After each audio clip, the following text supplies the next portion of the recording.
आपल्या सगळ्यांना कल्पना आहे की नवीन कृषी बिलाच्या संदर्भात मोठं आंदोलन चाललेलं आहे. तर हे नक्की कृषी बिल काय आहे किंवा ह्या कृषी बिलाच्या अनुषंगाने या कृषी बिलामध्ये काय काय तरतुदी आहेत? आपण सगळेजण मग मी सांगितल्याप्रमाणे शेतकरी आहोत आणि नक्की हे कृषी बिल आपल्याला नेमकेपणाने समजून घेणं किंवा त्याच्यामध्ये काय शंका आपल्या मनामध्ये असतील किंवा त्याच्यामध्ये नक्की तरतुदी काय केल्या, त्याच्यातून खरा काय फायदा होऊ शकतो का किंवा काही भविष्यामध्ये धोके संभवू शकतात का? याविषयी अगदी थोडक्यामध्ये चर्चा जी आहे, ती चर्चा आपण करणार आहोत. त्याचा ड्राफ्ट जो काय आहे, तो ड्राफ्ट जरी मोठा असला, तरी आपण त्या सगळ्याचा सार अगदी थोडक्यात त्यातले महत्त्वाच्या ज्या गोष्टी आहेत, त्या महत्त्वाच्या गोष्टींवरती फोकस करूया. तर जे ओरिजिनल बिल होतं, ओरिजिनल ड्राफ्ट होता, जो लोकसभेमध्ये पारित झालेला आहे. तर हा लोकसभेमध्ये पारित झालेलं बिल काय आहे? तो ओरिजिनल बिल किंवा ओरिजिनल ड्राफ्ट जो काय आहे, तो बघूया. त्याच्यामधलं महत्त्वाचं कारण किंवा महत्त्वाचा हेतू होता तर फ्रीडम ऑफ चॉईस. मालाची जी विक्री आहे, मालाचं प्रोड्यूस झाल्याच्या नंतर किंवा वस्तूचं उत्पादन झाल्याच्या नंतर मालाच्या विक्रीच्या बाबतीत शेतकऱ्यांनी अमुक एका कृषी उत्पन्न बाजार समितीमध्येच न देता त्यांना कुठेही माल विक्रीची परवानगी मिळावी किंवा मुभा मिळावी किंवा स्वातंत्र्य मिळावं. दुसरा हेतू ह्या कायद्याचा की त्यांना ते रेम्युनरेटिव्ह प्राइसेस जे आहेत ते मिळावेत. म्हणजे जे काही प्राइसेस असतील इथे ते जर जास्तीत जास्त कॉम्पिटिशन असेल तर ऑटोमॅटिकली तिथे आपल्याला तो जो फायदा आहे तो शेतकऱ्यांना मिळणार आहे आणि इथे ट्रान्सपरंट एक पारदर्शक व्यवहार जो काय आहे तो बाजार समित्यांतून किंवा व्हावा. जून 2020 ला हा जो काय कायदा आहे तो अस्तित्वात आलाय किंवा तो ऑलरेडी लागू झालेला आहे. आता त्या ठिकाणी तो राज्यसभेमध्ये किंवा लोकसभेमध्ये पारित झाला असेल, पण ऍक्च्युली अध्यादेश काढून ऑलरेडी हा 5 जूनला कायदा जो आहे तो अस्तित्वात आलाय. हा ड्राफ्ट मध्ये इंडिव्हिज्युअल कुणाला म्हणायचं, पर्सन कुणाला म्हणायचं, शेतकरी कुणाला म्हणायचं, फार्म प्रोड्यूस कशाला म्हणायचं, ह्या खोलामध्ये मी जाणार नाही. फक्त ह्या कायद्याच्या अनुषंगाने मग एपीएमसी ऍग्रिकल्चर प्रोड्युक्ट मार्केट कमिटी किंवा कृषी उत्पन्न बाजार समित्या काय आहे किंवा फार्म हाऊस फार्म गेट कशाला म्हणायचं ते आपण बघणार नाही. नक्की काय कायद्यामध्ये महत्वाच्या प्रोव्हिजन्स आहेत, नंतर आपण प्रेझेंटेशनला सुरुवात करूया. हा जो काही ट्रेडर आहे ह्याच्यामध्ये फायदा एक आहे की इंटरस्टेट किंवा इंट्रास्टेट जो ट्रेड आहे, म्हणजे तुमच्या पूर्वी काय व्हायचं की बाबा आंतरराज्य जर व्यापार असेल तर त्याच्यामध्ये काही मर्यादा घातल्या जायचं. तर आता शेतकऱ्याला किंवा व्यापाऱ्याला दोघांनाही मर्यादा नाही. कुठल्याही राज्यामधून कुठल्याही राज्यामध्ये व्यवहार जो आहे तो होऊ शकतो. म्हणजे जिथे शेतकऱ्याला परवडेल तिथे तो मालाची विक्री करू शकतो. ह्या सगळ्याची नोंदी ज्यावेळेस हे सगळे कॉन्ट्रॅक्ट होतील तर या सगळ्याच्या नोंदी ज्या आहेत ते इलेक्ट्रॉनिक स्वरूपामध्ये ठेवल्या जातील. हे सगळे ट्रान्झॅक्शन जे आहे ते मॉनिटर होतील. या कायद्यामध्ये आणखी एक महत्वाची तरतूद केलेली आहे जो कॉन्ट्रॅक्ट फार्मिंगच्या संदर्भात आज आपण जास्ती चर्चा करणार आहोत. तर या कॉन्ट्रॅक्ट फार्मिंगच्या संदर्भात किंवा इतर काही करारांच्या बाबतीमध्ये जो कोण व्यापारी असेल तो व्यापारी ज्या वेळेस हे आपलं धान्य किंवा आपला जो फार्म प्रोड्यूस आहे तो विकत घेईल, तो विकत घेतल्याच्या नंतर एक मुख्य तरतूद केलेली आहे की त्याला ते धान्य मिळाल्याच्या नंतर किंवा फार्म प्रोड्यूस मिळाल्याच्या नंतर मॅक्सिमम 3 दिवसामध्ये त्याचं जे काय पेमेंट आहे ते पेमेंट त्याने करणं अपेक्षित आहे. हे महत्वाचं त्याच्या मागचा हेतू आहे. पण त्याच्यामध्ये दुसरा धोका जो संभवतोय तो असा आहे की याच्यामध्ये ज्यावेळेस कृषी उत्पन्न बाजार समितीमध्ये ज्यावेळेस ह्या मालाची विक्री केली जाते, त्या मालाची विक्री करत असताना मुख्य आहे की तिथला दलाल माझ्या ओळखीचा आहे, मार्केट कमिटी या सगळ्याचं मॉनिटरिंग करू शकते. पण इथे इन्कम टॅक्स ऍक्ट 1961 मध्ये जो कोण पॅन होल्डर आहे, मग तो पॅन होल्डर कुणी असू शकेल, इंडिव्हिज्युअल असेल, एखादा सोसायटी असू शकेल, एखादा फर्म असू शकेल, ऑर्गनायझेशन असू शकेल. असा इन्कम टॅक्स ऍक्ट 1961 मध्ये जो डिफाईन केलेला आहे ज्याच्याकडे पॅन नंबर आहे, असा कोणीही व्यक्ती तो शेतमालाची खरेदी करू शकतो किंवा कॉन्ट्रॅक्ट फार्मिंग अंतर्गत ज्या 2 पार्टीज आहेत म्हणजे मालधणी आणि दुसरी पार्टी किंवा तो फार्मर असू, त्या ठिकाणी प्रोड्युसर असू शकेल, तो एक्सपोर्टर असू शकेल, तो अन्नधान्यावरती प्रक्रिया करत असेल, तर असा कुणीही व्यक्ती जो काय आहे तो फक्त ज्याच्या कोणाकडे पॅन आहे तर पॅन असलेला कोणताही व्यक्ती तुमच्याशी करार करू शकतो. आणि याच्यामध्ये शेतकऱ्यांना सगळ्यात धोका वाटतोय की मला इथं अश्युरिटी काय, माझा फार्म प्रोड्यूस विकल्याच्या नंतर हा फक्त पॅन असणारा माणूस आहे, त्याचा काही तिथे कुठे गाळा नाही किंवा मार्केट कमिटीमध्ये मी ते जाऊन त्याच्याशी भांडू शकत नाही आणि जर मला पैसेच मिळाले नाही तर त्याच्यातून काय होणार. त्याच्यामध्ये फेअर ट्रेड प्रॅक्टिसेस काय असावेत किंवा माल प्रॅक्टिसेस काय असतात किंवा अवैध व्यापार पद्धती काय असतात या संदर्भात काही गाईडलाईन जे आहेत त्या सेंटरने डिफाईन केलेल्या आहेत, ज्याच्यामध्ये प्रोसिजर नॉर्म्स आहेत ते आपण त्याच्या खोलात जाणार नाही. आता प्रेझेंट सिच्युएशन, आताची परिस्थिती आणि पूर्वीची परिस्थिती काय होती आपल्याला माहिती आहे की कृषी उत्पन्न बाजार समितीमध्ये ज्यावेळेस आपण धान्य विकण्यासाठी किंवा फार्म प्रोड्यूस जो काय असेल त्याच्यामध्ये आपल्याला आडत द्यावी लागते, आपल्याला ट्रान्सपोर्टेशन द्यावं लागतं, हमाली द्यावी लागते, तोलाई द्यावी लागते आणि बरेच सगळे चार्जेस आहे. मग जो कोण आपला दलाल आहे किंवा कमिशन एजंट आहे तो त्याचे 10% 15% कमिशन जे आहेत ते लेव्ही करतो. शिवाय बाजार समितीचे वेगवेगळे कर जे आहेत ते कर द्यावे लागतात. आणि या सगळ्याची अडचण किंवा या सगळ्याचा तोटा असा होतो की बऱ्याच वेळा शेतकऱ्याला त्याच्या मालाचे जे काही पैसे झालेले आहेत त्याच्यापेक्षा त्याचा खर्च जो आहे तो जास्तीचा होतो. आणि अशा वेळेस नावेपट्टी आपण ज्याला म्हणतो ती नावेपट्टी देखील येण्याची शक्यता असते. नवीन ऍक्ट मध्ये असं सांगितलेलं आहे असे कोणतेही जे सेस आहेत, मग कर असतील किंवा उपकर असतील, आणि हे जे मी तुम्हाला सांगतोय हे ड्राफ्ट मधलं सांगतोय, हे कुठेतरी कोणी अनुवाद केलाय किंवा कोणीतरी कायदा इंटरप्रेट केलाय आणि सांगतोय अशातलं नाही.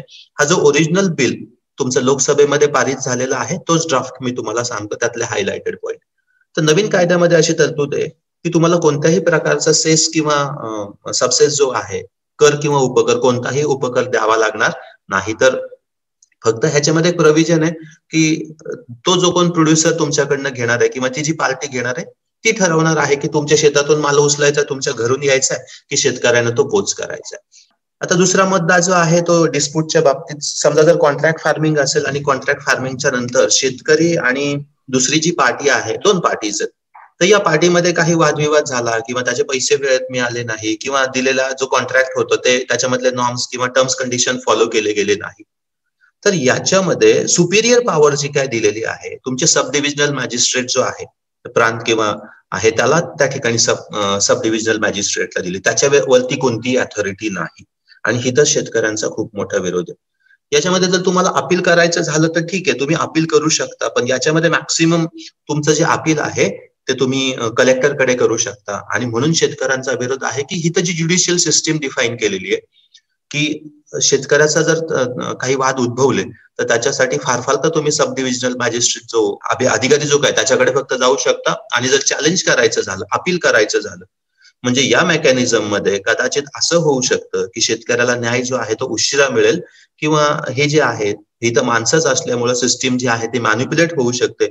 आणि डिरेक्टली इनडायरेक्टली ही जी सगळी लोक असतील, मग ते जिल्हाधिकारी असेल, प्रांत असेल किंवा आणि कोणी असेल, ते सरकारच्याच आधिपत्याखाली काम करत असल्यामुळे कुठेतरी सरकार हे ह्या सगळ्यावरती नियंत्रण जे आहे ते ठेवेल.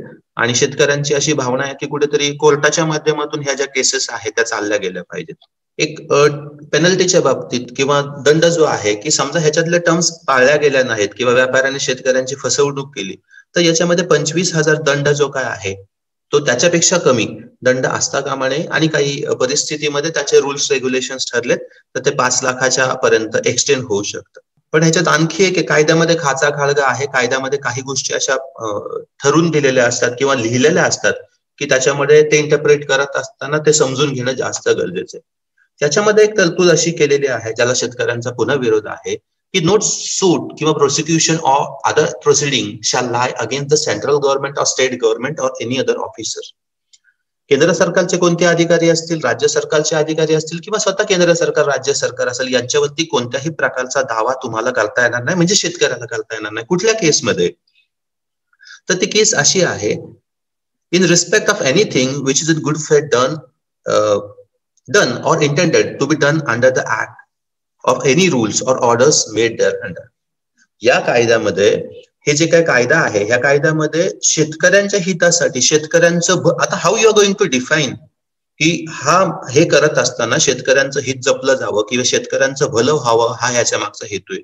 म्हणजे कुठल्याही गोष्टीला हे आम्ही शेतकऱ्यांच्या भल्यासाठीच करतोय या डेफिनेशन खाली त्या ठिकाणी मर्ज केलं जाईल.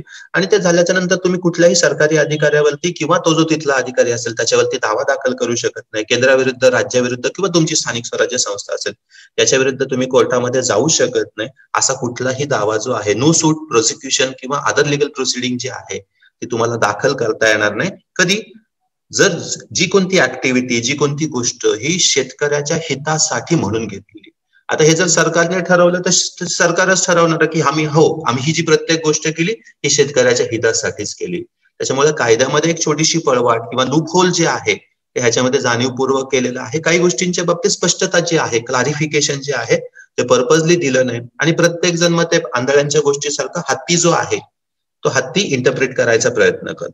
हे जे बिल आहे लोकसभेत पारित झालेलं आहे. तर आपण पुढे जाऊयात.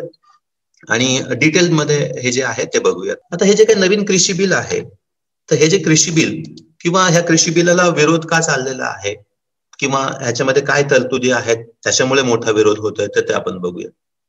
हे जे नवीन कृषी बिल आहे, या नवीन कृषी बिलामध्ये मुळात 3 कायदे जे आहेत त्याचा अंतर्भाव केलेला आहे.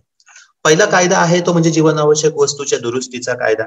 आता जीवनावश्यक वस्तू आपल्याला माहिती आहे की जर कांद्याच्या किमती खूप जर वाढायला लागल्या, तर त्या केसमध्ये गव्हर्नमेंट काय करतं की तुम्हाला कांद्याची साठेबाजी करता येणार नाही किंवा त्या ठिकाणी एका विशिष्ट मर्यादेच्या पलीकडे गेलं तर तुम्हाला एक्सपोर्ट करता येणार नाही. किमती खूप वाढायला लागल्या तर अचानक काय करतं, इम्पोर्ट जो आहे तो वाढवला जातो. का?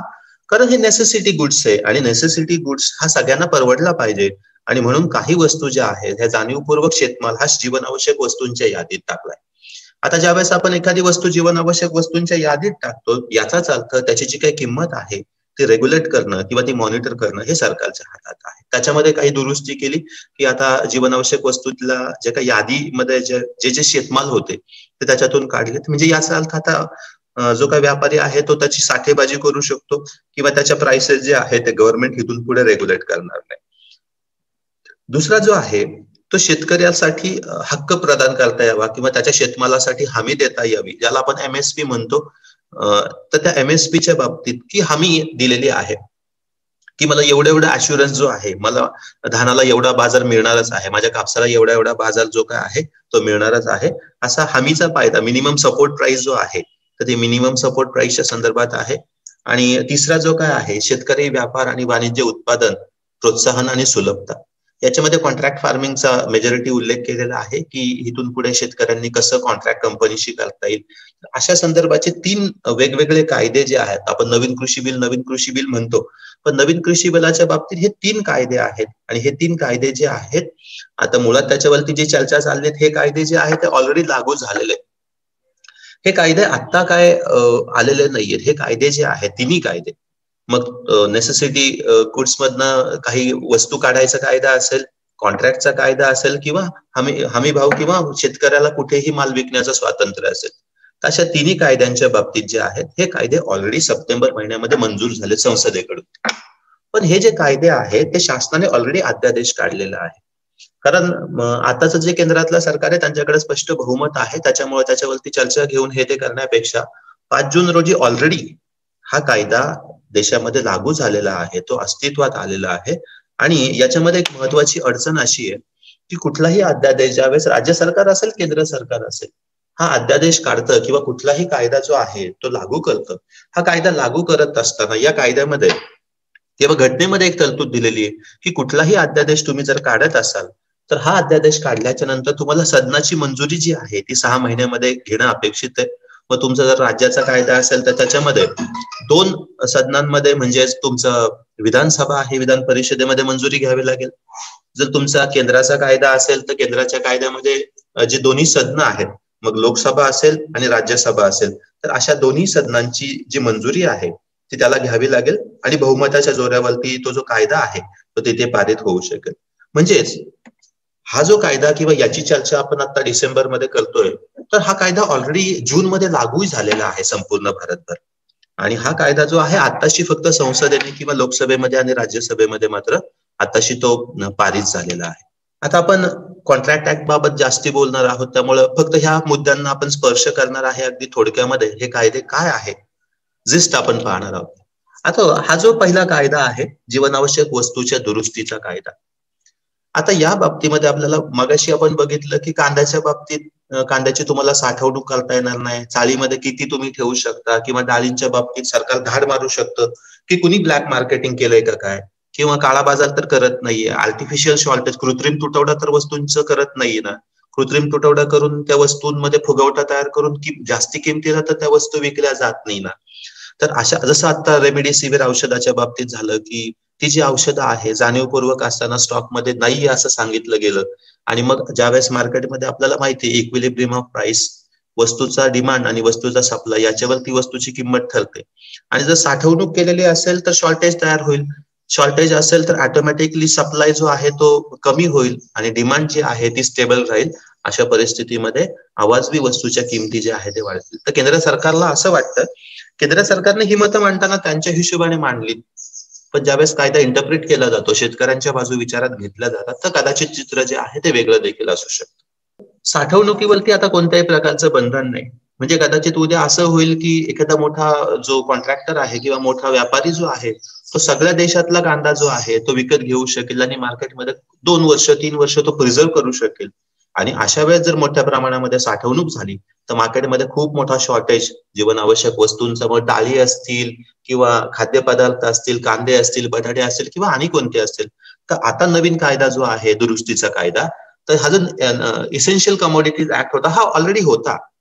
ह्याच्यामध्ये फक्त मॉडिफिकेशन केलं, दुरुस्ती केली. तर याच्यामध्ये साठवणुकीच्या बाबतीत, स्टोरेजच्या बाबतीत कोणतंही बंधन जो आहे ते आता व्यापाऱ्यांकडे नाहीये आणि ह्याच्यामध्ये केंद्र सरकार जे आहे ते कोणतंही बंधन आता घालू शकत नाही.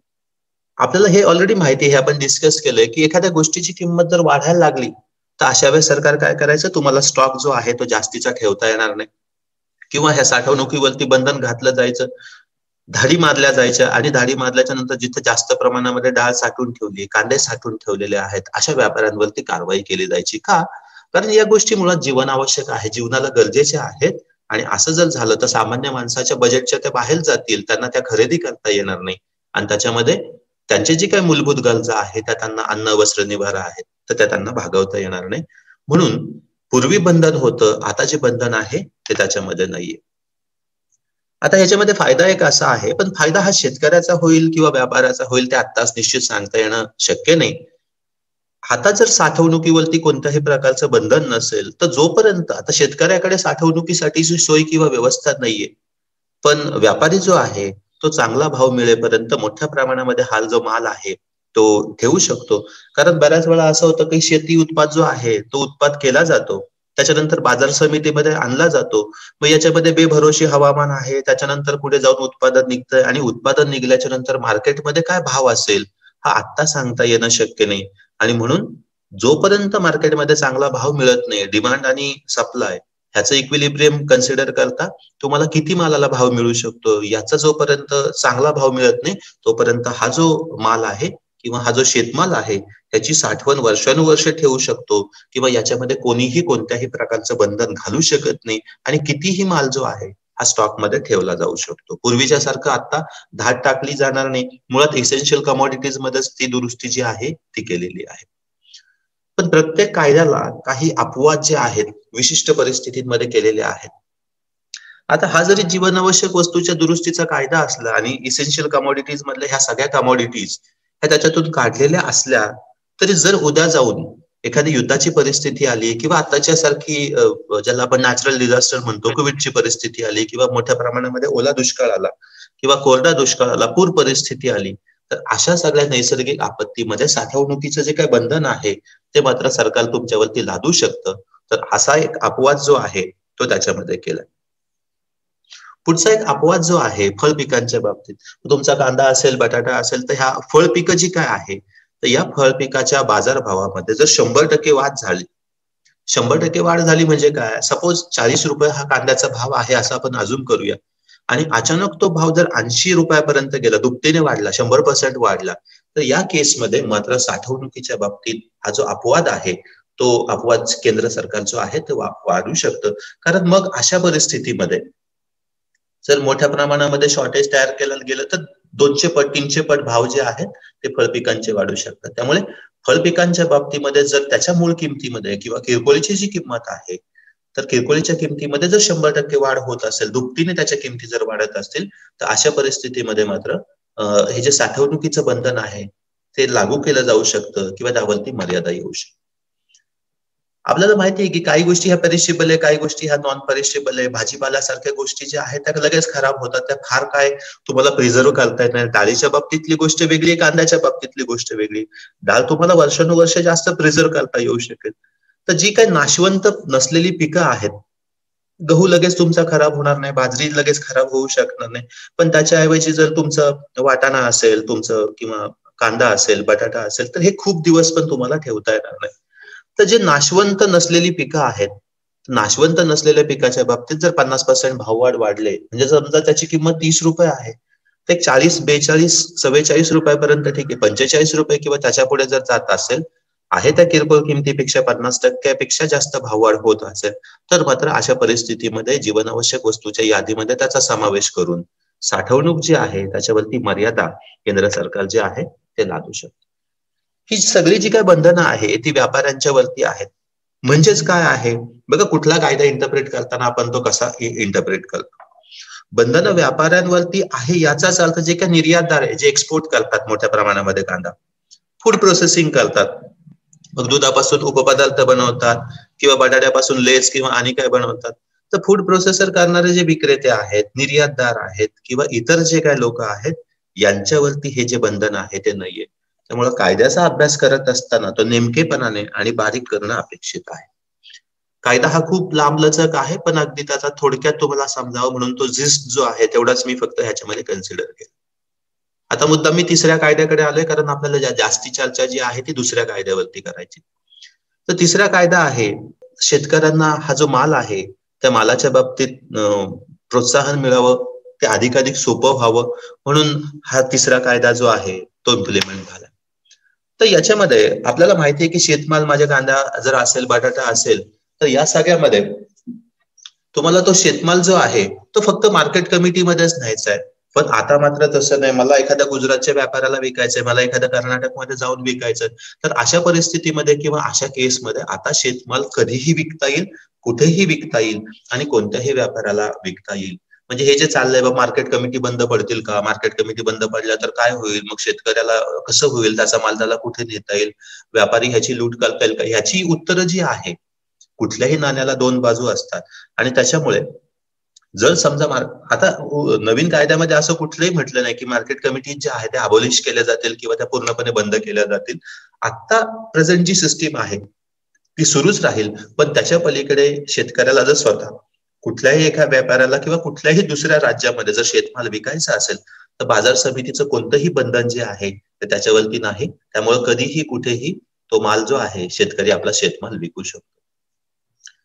नवीन जो कायदा आहे त्याच्यामध्ये आपण मगाशी बघितलंय की एकदा तो फार्म प्रोड्यूस जो आहे त्याची डिलिव्हरी झाली, शेतकऱ्याकडनं व्यापाऱ्याला मिळाला, तर त्या बाबतीमध्ये 3 दिवसामध्ये ते जे शेतमालाचा जो मोबदला असेल किंवा भाव आहे तो त्या व्यापाऱ्याला द्यावा लागेल. आता या अगोदरचे जे काही प्रोव्हिजन होतं किंवा जुना कायदा होता त्याच्यामध्ये कृषी उत्पन्न बाजार समित्यामध्ये हा माल विकता यायचा आणि तो तुम्हाला त्या चॅनल थ्रू द्यावा लागायचा. पण आता मात्र तुम्हाला शेतकऱ्याला थेट हा जो शेतमाल आहे तो विकता येईल.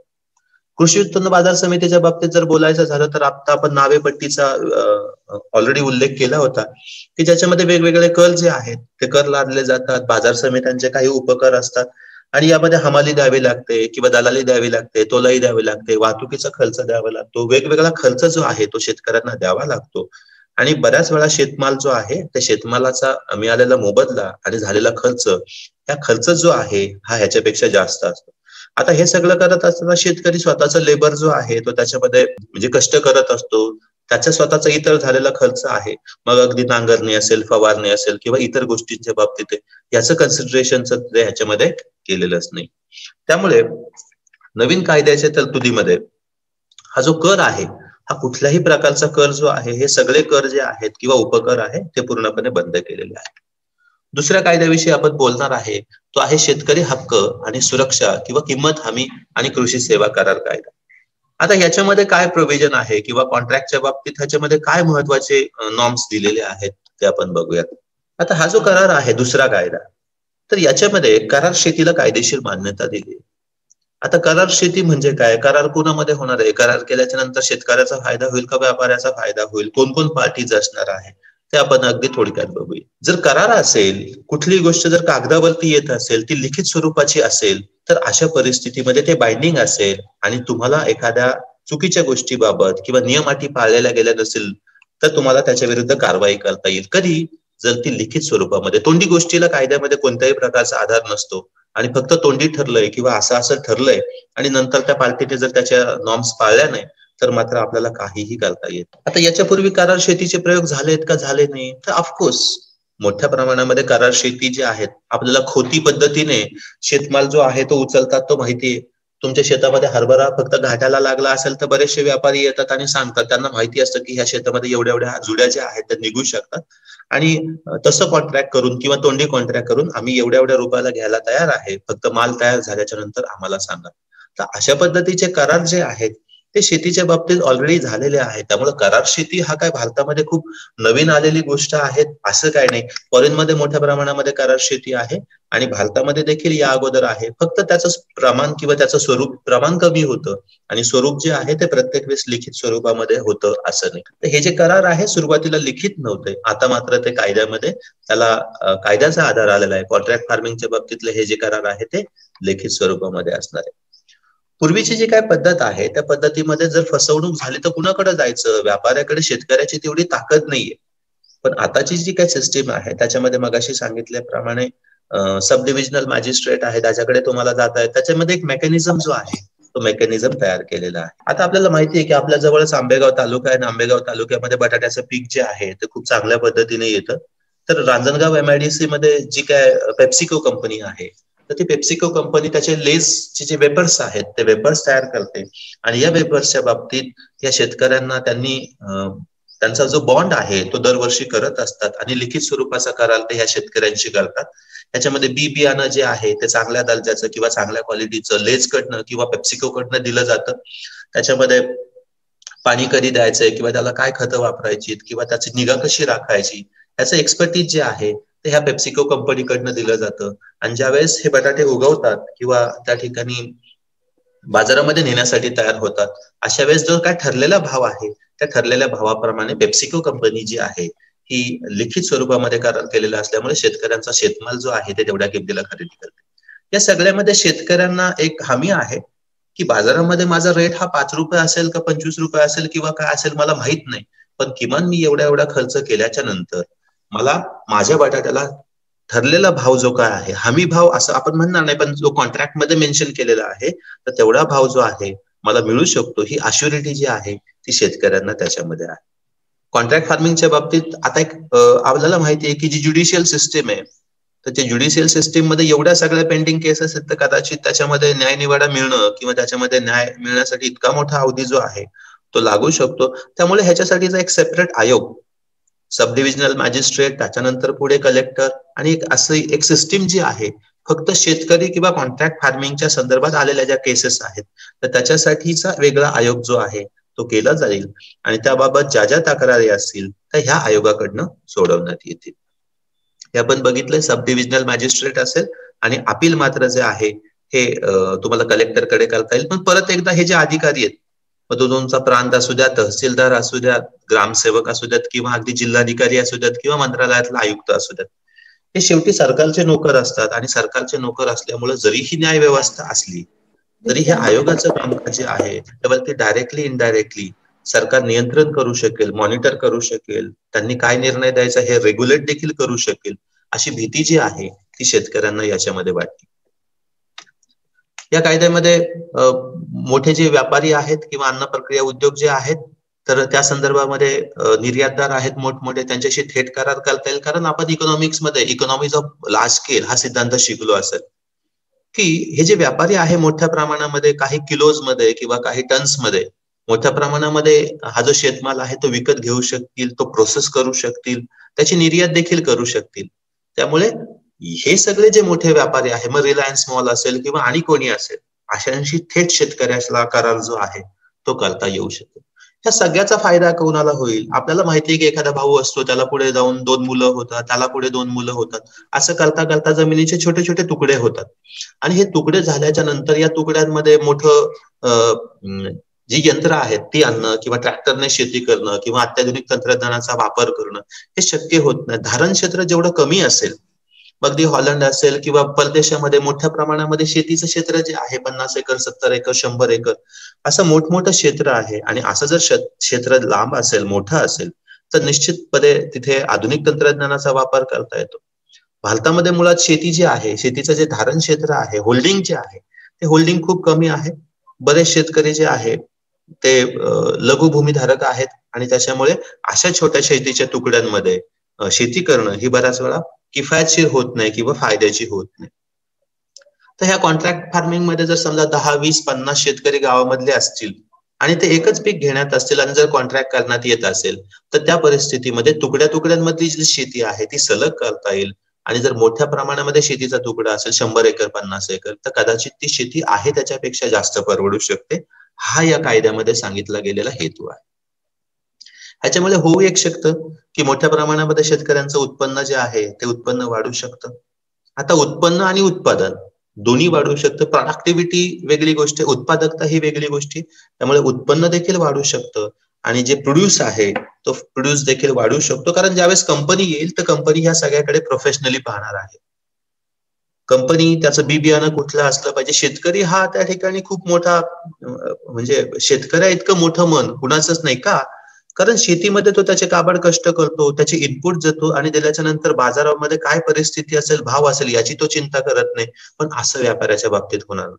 व्यापारी मात्र ह्या सगळ्याचा विचार करताना मला कुठे परवडतंय, जे काही फिजिबल नाहीये, जे अनप्रोडक्टिव्ह आहे, ज्याच्यामध्ये प्रॉफिट अर्निंग नाहीये, असे जे काही गोष्टी असतील त्या स्किप केल्या जातील आणि ज्याच्यामध्ये फक्त नफा होतोय अशाच गोष्टीला कॉन्सन्ट्रेट केलं जाईल. त्यामुळे मोठ्या प्रमाणामध्ये उत्पन्न जे आहे ते वाढलं जाऊ शकतं.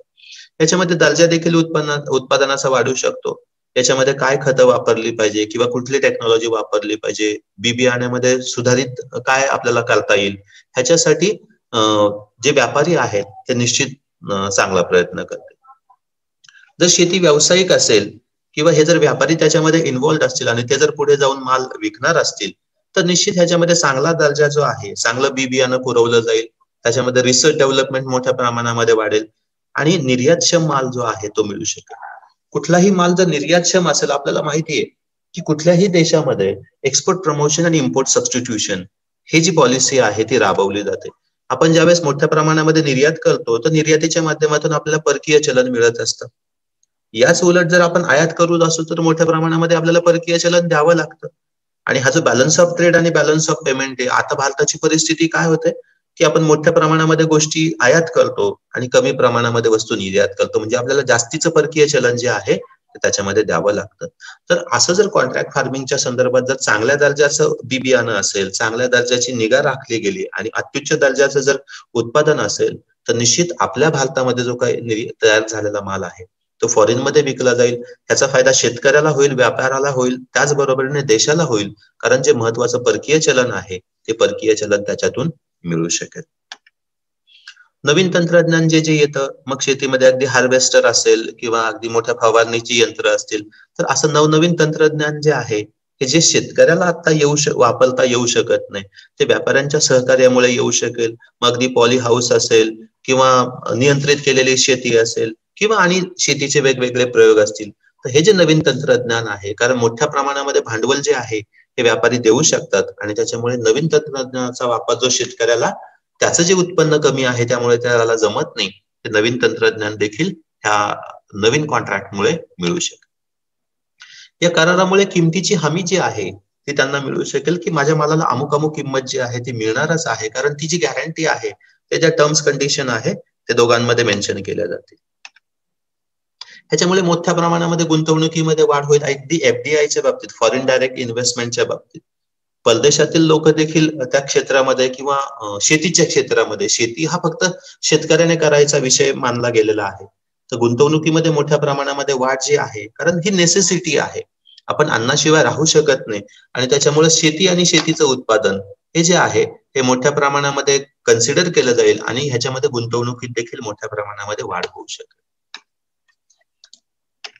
तसंच ह्याच्यामध्ये असं मानलं गेलेलं आहे की जेवढे व्यापारी ह्याच्यामध्ये इन्व्हॉल्व्ह होतील तेवढी मोठ्या प्रमाणामध्ये स्पर्धा वाढेल आणि स्पर्धा वाढल्याच्या नंतर अनेक व्यापारी जर खरेदी करायला तयार असतील तर शेतमालाला चांगला भाव मिळू शकेल, कारण जेवढी स्पर्धा वाढेल तेवढ्या किमती ज्या आहे कॉम्पिटिटिव्ह असतील. पण याच बरोबरीने आणखी एक मुद्दा असा येतो की कदाचित आता जसं टेलिकॉम सेक्टरमध्ये चाललंय की खूप मोठी स्पर्धा झाली, मग अगदी हचिसन इसार असेल किंवा वोडाफोन असेल किंवा युनिनॉर असेल, टेलिनॉर असेल, अशा सगळ्या कंपनीज होत्या. याच्यामध्ये जिओच्या एंट्री नंतर मोठ्या प्रमाणामध्ये कॉम्पिटिशन झाली, दर खूप मोठ्या प्रमाणात आले आणि नंतर जे काही व्हायबल युनिट नव्हते, छोटे छोटे जे युनिट्स होते ते बंद पडले आणि आता मात्र आपण पाहतो की कुठेतरी एक मोनोपॉली जी आहे किंवा ऑलिगोपॉली जी आहे, मक्तेदारी आहे, ही जी आहे ती होताना आपल्याला दिसते. तर योग्य मोबदला मिळेल, स्पर्धा वाढेल, पण कदाचित ह्या मोठ्या व्यापाऱ्यांपुढे छोटे छोटे व्यापारी जे आहे ते टिकणार नाही, ते तग धरणार नाही आणि हे असे सगळे छोटे व्यापारी, छोटे दलाल, छोटे आडते जे आहेत त्यांना त्यांचा व्यवसाय गुंडाळावा लागेल आणि 2, 5, 10 एवढेच मोठे व्यापारी जे आहेत ते राहतील मार्केटमध्ये आणि ते राहिल्याच्या नंतर ते जे ठरवतील तसा बाजार जो आहे तो रेग्युलेट होऊ शकतो. म्हणजे कुठल्याही नाण्याला 2 बाजू जे आहेत त्यातली दुसरी बाजू ही देखील आहे. याच्यामध्ये असं म्हटलं गेलेलं आहे, आता जो फक्त शेतकरी शेती करतोय, जर फॉरेन प्रोड्युसर असेल तर तो शेतीपूरक नवनवीन उद्योग जे आहेत त्याच्यातून येऊ शकतील. शेतीकडे एक व्यवसाय म्हणून एक व्यावसायिकता जी आहे ते त्याच्यामध्ये वाढू शकेल आणि वेगवेगळे जे अलाइड इंडस्ट्रीज आहेत, फूड प्रोसेसिंगचं असेल किंवा एक्सपोर्टचं असेल, तर अशा ज्या गोष्टी आहेत त्याचे नवनवीन उद्योग त्या माध्यमातून येऊ शकेल आणि हे नवनवीन उद्योग आल्याच्या नंतर निश्चित त्याच्यातून जे रोजगार आहे तो मोठ्या प्रमाणावरती रोजगार जो आहे तो उपलब्ध होऊ शकेल. मग तो देशांतर्गत होऊ शकेल, अगदी देशाच्या बाहेर देखील होऊ शकेल. ज्या सुविधा शेतकरी त्याच्या आर्थिक परिस्थितीमुळे आज रोजी देऊ शकत नाही, अशा ज्या सुविधा आहेत, म्हणजे आपल्याला वाटतं की कांद्याला माझ्या खूप चांगला भाव मिळाला पाहिजे, पण चाळीसाठी साठवणुकीची जी क्षमता आहे किंवा ती जी परिस्थिती आहे ती माझी नाहीये. तर म्हणून जर मोठे व्यापारी असतील तर निश्चित त्यांच्याकडे स्टोरेज जे आहे ते मोठ्या प्रमाणामध्ये असू शकेल. काही अन्नधान्याच्या बाबतीत कोल्ड स्टोरेज जे आहे किंवा शीतगृह जे आहे त्याची व्यवस्था असणं गरजेचं आहे. तर 2 दिवस, 5 दिवस, महिनाभर, 2 महिने, 6 महिने, वर्षभर देखील असा शेतमाल जो आहे हा प्रिझर्व्ह करता येईल अशी क्षमता जरी शेतकऱ्याची नसली तर निश्चित जे काय व्यापारी आहेत, व्यापाऱ्यांच्याकडे ही क्षमता आहे, तशा सुविधा त्यांच्याकडे उपलब्ध आहेत. त्याच्यामुळे हा जर प्रिझर्व्ह केला गेला तर ह्याच्यातून निश्चित शेतकऱ्याचा फायदा जो आहे, म्हणजे चांगला भाव जो आहे तो मिळेपर्यंत हे जे व्यापारी आहे त्याची साठवणूक करू शकतात. आता हा जो करार आहे, या करारामध्ये कोण आहेत? त्या करारामध्ये 2 पार्टीज ज्या आहेत त्या 2 पार्टीज आहेत. पहिली पार्टी कोण आहे? तर याच्यामध्ये कंपनी, विक्रेता, ठोक व्यापारी, मग तो निर्यातदार असेल किंवा कोणीही असेल, म्हणजे जो शेतकऱ्याशी करार करतोय असा व्यक्ती. आणि दुसरा जो आहे तो म्हणजे शेतकरी आहे, शेतमालक आहे किंवा मालधनी आहे. तर अशा 2 पार्टी ज्या आहेत त्या 2 पार्टीज ह्याच्यामध्ये इन्व्हॉल्व्ह केलेल्या. तर याच्यामध्ये कराराचे 3 प्रकार सांगितले. पहिला प्रकार जो आहे आता ऑलरेडी जे चालू आहे त्याच्यामध्ये शेती शेतकरी पाहिल, शेतीचं मजुरी जी आहे तो ती पाहिल, शेती कसणं जो काम आहे ते शेतकऱ्याकडे असेल, पिकांची निगा देखभाल जी आहे ती सगळी शेतकरीच पाहिल आणि ज्यावेळेस पीक तयार होईल तर तयार झाल्याच्या नंतर ते थेट शेतकऱ्याकडून खरेदी केलं जाईल किंवा त्या ठिकाणी शेतकरी व्यापाऱ्याला पोच करेल. आता त्याच्या संबंधीचे जे काही नियम असतील ते दोघांमध्ये कराराच्या वेळेस ठरतील. म्हणजे शेतकरी जो आहे ह्याच्यामध्ये सगळाचा सगळा धोका जो आहे तो शेतकऱ्याकडे आहे. करारामध्ये किंमत ठरली जाईल, मोबदला ठरवला जाईल आणि ज्यावेळेस पीक तयार होईल त्यामध्ये ते व्यापारी घेऊन जाईल. दुसरा प्रकार जो आहे याच्यामध्ये मात्र जोखीम सगळी कंपनीकडे दिलेली आहे. बी कोणतं वापरायचं, बियाणं कोणतं वापरायचं, मजूर कसे वापरायचे किंवा काय, ह्या सगळ्याच्या सगळ्या एक्सपर्टीज जे आहे हे मात्र हे कंपनीकडे असेल. मग कदाचित शेतकरी जो आहे तो त्याच्या शेतामध्ये काम देखील करू शकेल, तर त्याचा जो काही मोबदला आहे तो कंपनी अदा करेल. आणि म्हणून करारामध्ये काय ठरलं गेलेलं आहे, पहिल्या गोष्टीमध्ये समजा काही धोका उद्भवला, माल आलाच नाही, तर याच्यामध्ये शेतकऱ्याचं ते नुकसान होऊ शकेल. आणि दुसऱ्या प्रकारामध्ये मात्र जोखीम जी आहे ते कंपनी स्वतः उचलते. तिसरा प्रकार जो आहे ह्याच्यामध्ये कॉम्बिनेशन आहे. मुळात कंपनी आणि शेतकरी याच्यामध्ये करार करताना तो म्युच्युअली दोघांना पसंत पाहिजे. त्यामुळे कुठला फॉर्मॅट निवडायचा, शेतकऱ्याने सगळ्या गोष्टी स्वतः करायच्या आणि माल तयार झाल्याच्या नंतर कंपनीला द्यायचा, की कंपनीचं एक्सपर्टीज वापरायचं, कंपनीने खर्च करायचा आणि नंतर तो खर्च वजा करून जसं काय कॉन्ट्रॅक्ट मध्ये ठरलेलं असेल ते करायचं. हे त्या वेळेस करारानुसार त्याचा जो चॉईस असेल, कुठेही बाइंडिंग जे काय आहे ते शेतकऱ्यालाही नाहीये आणि कंपनीलाही नाहीये. या सगळ्यामध्ये एक जो महत्वाचा धोका सगळ्यांना वाटतो की कदाचित 5 वर्षांनी 7 वर्षांनी ही शेती व्यापारी नावावरती करून घेईल का, त्याने जे इन्फ्रास्ट्रक्चर तिथे उभारलंय, मग शीतगृह उभारलं असेल किंवा माझी जी झाडं असतील, संत्री असेल, मोसंबी असेल किंवा काय, ती नक्की कुणाकडे बरं जाईल, माझी शेती जी आहे ती तर हा व्यापारी हडप करणार नाही ना.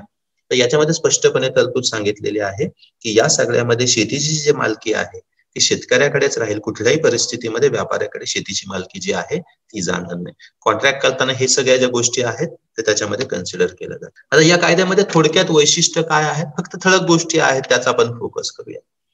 माल विक्रीसाठी करार केलाय, कुणाकुणामध्ये करार केलाय, तर जो काही व्यापारी आहे आणि शेतकरी किंवा मालधनी आहे त्याच्यामध्ये व्यापार केलेला आहे. दुसरं जे आपण ह्याच्यामध्ये मार्केट कमिटीच्या बाबतीत पाहिलं होतं की ह्याच्यामध्ये मुळात कुठेही माल विकता येईल, इंट्रास्टेट असेल इंटरस्टेट असेल, तो कोणत्याही प्रकारचा कर किंवा उपकर नाहीये. शेतमाल कुठेही विकता येईल, बाजार समितीमध्येच माल विकला पाहिजे, राज्यामध्येच विकला पाहिजे. जसं जीएसटीच्या बाबतीत वन नेशन वन टॅक्स, तसं इथं वन नेशन वन मार्केट असं सिस्टीम जी आहे, असं मेकॅनिझम उभारलंय. पण याच्यामध्ये शेतकऱ्यांचं म्हणणं असं आहे की वन नेशन वन एमएसपी, प्रत्येक राज्याला वेगवेगळं काहीतरी देण्यापेक्षा संपूर्ण देशभर एकच एमएसपी, तुमची मिनिमम सपोर्ट प्राइस जी आहे, हमीची आम्हाला प्रत्येक पिकांच्या बाबतीत ती हमी द्या. शेतमालाच्या खरेदीसाठी ई ट्रेडिंग, सगळ्या ज्या गोष्टी इलेक्ट्रॉनिकली सेव्ह केल्या जाईल, कुठल्या शेतकऱ्याचा माल आहे, किती किमतीला विकला गेला, काय, ह्याचं सगळ्याचं रेकॉर्ड जे आहे हे शासनाकडून ठेवण्यात येईल.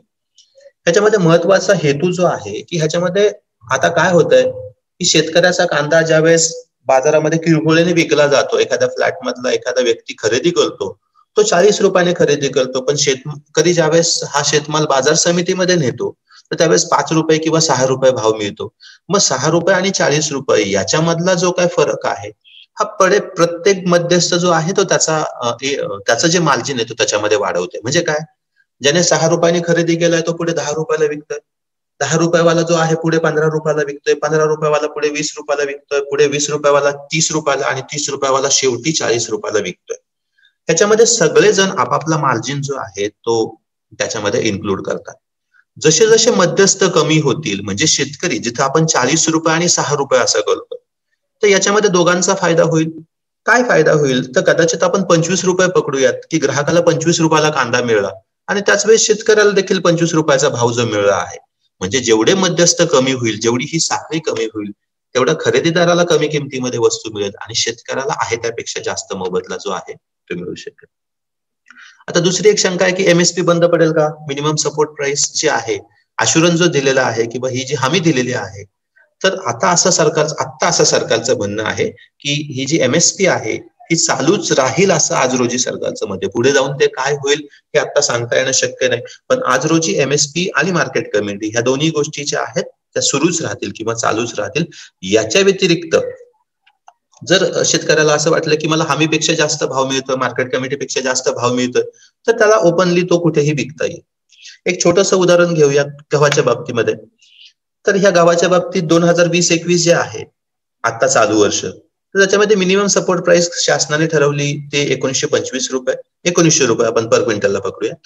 आणि पुढच्या वर्षी 21-22 ची जी काय सपोर्ट प्राइस आहे ते 1975 रुपये पर क्विंटल, 100 किलोचा भाव जो काय आहे इथं नमूद केलाय. आता याच्यामध्ये यांनी असं सांगितलं की शेतकऱ्याचा जो काय खर्च आहे हा एका क्विंटलला बघा 21-22 चा खर्च हा 960 रुपये.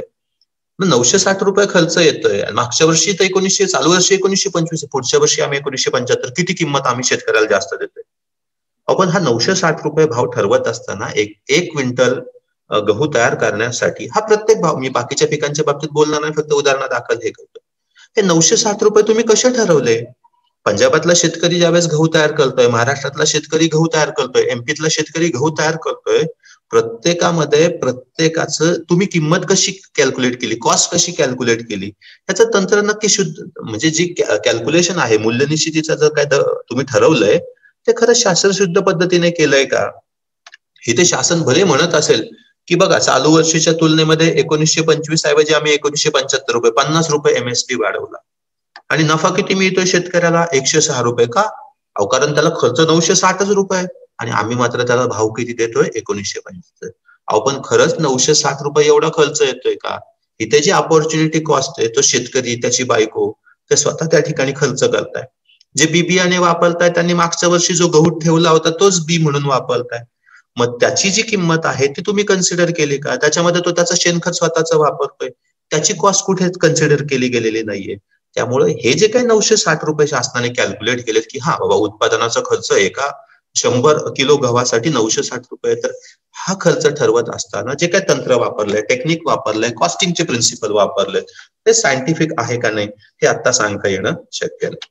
मग आता हे सगळं जर असेल तर शेतकरी या सगळ्या गोष्टीला का विरोध करतायत? पहिलं ह्याच्यामध्ये आपण बघितलं तर मोठा जो विरोध आहे तो पंजाब आणि हरियाणामध्ये जे शेतकरी आहेत त्यांचा विरोध आहे.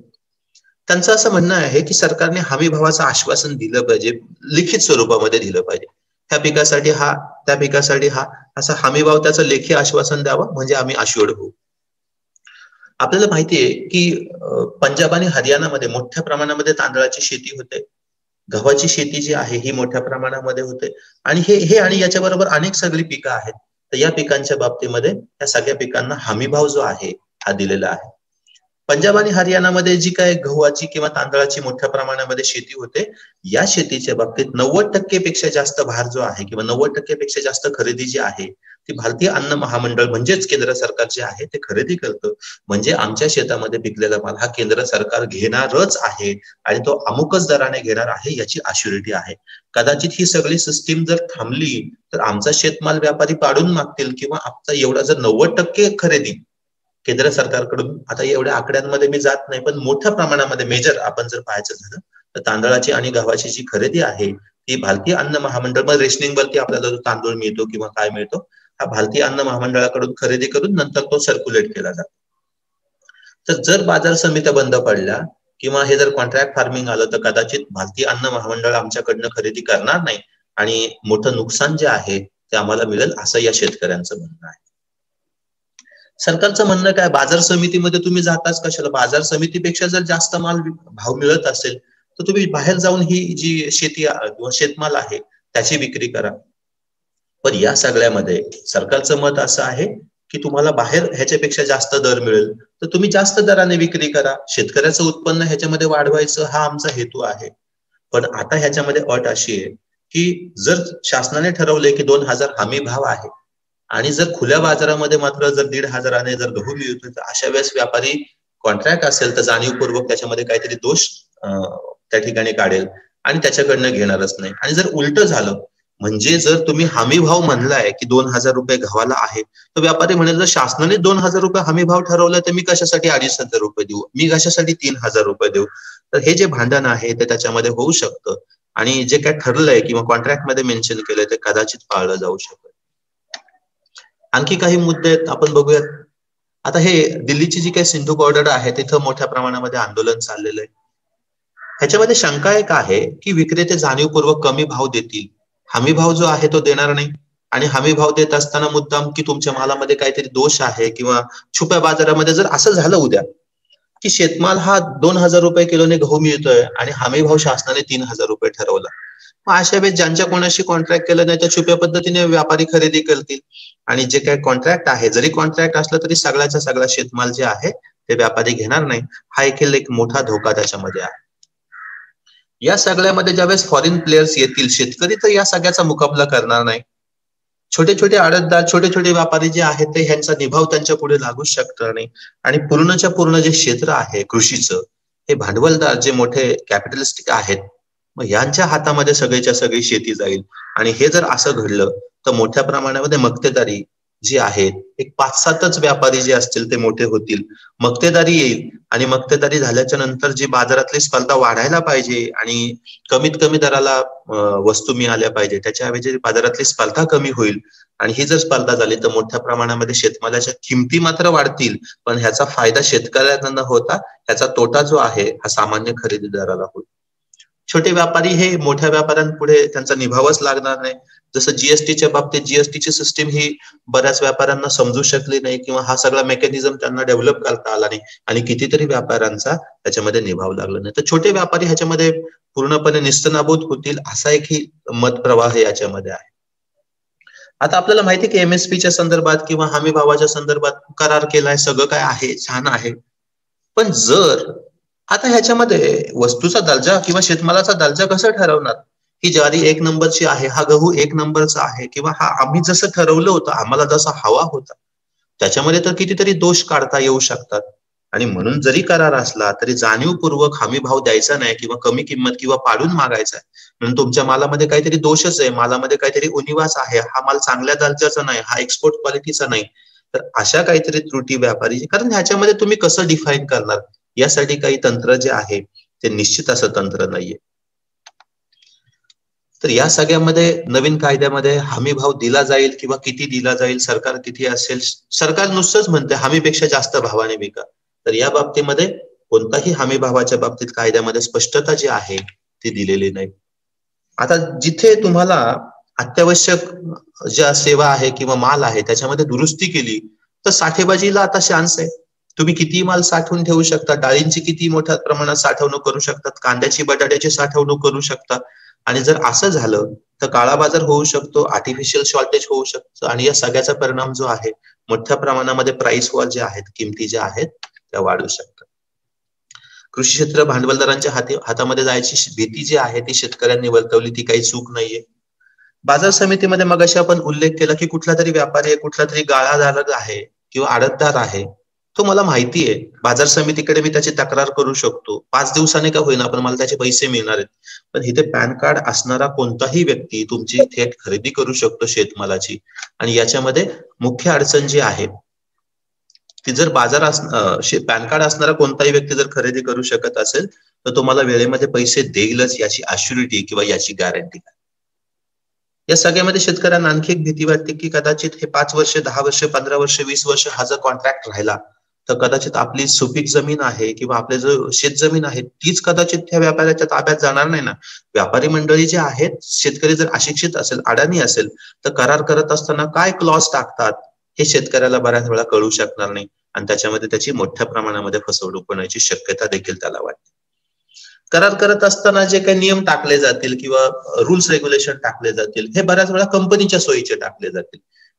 फॉर शेतकरी किंवा शेतकऱ्याच्या बाजूने किंवा त्याच्या फेवरमध्ये फार ज्या अटी असतील त्या जाणीवपूर्वक केल्या जाणार नाही, कारण सगळे शेतकरी हे सुशिक्षित असतील, ते वाचतीलच असं नाही. त्यामुळे करारामध्ये फक्त शेतकऱ्यांची सही घेतली जाईल आणि करार करताना हे व्यापाऱ्याच्या सोयीने करार जे आहे ते मोठ्या प्रमाणामध्ये केले जाते. हमी भावाचं धोरण हे जोशी साहेबांनी स्वीकारलं होतं की शेतकऱ्याला कोणती भीक नको, की त्याच्या घामाला दाम जो आहे तो योग्य मिळाला पाहिजे.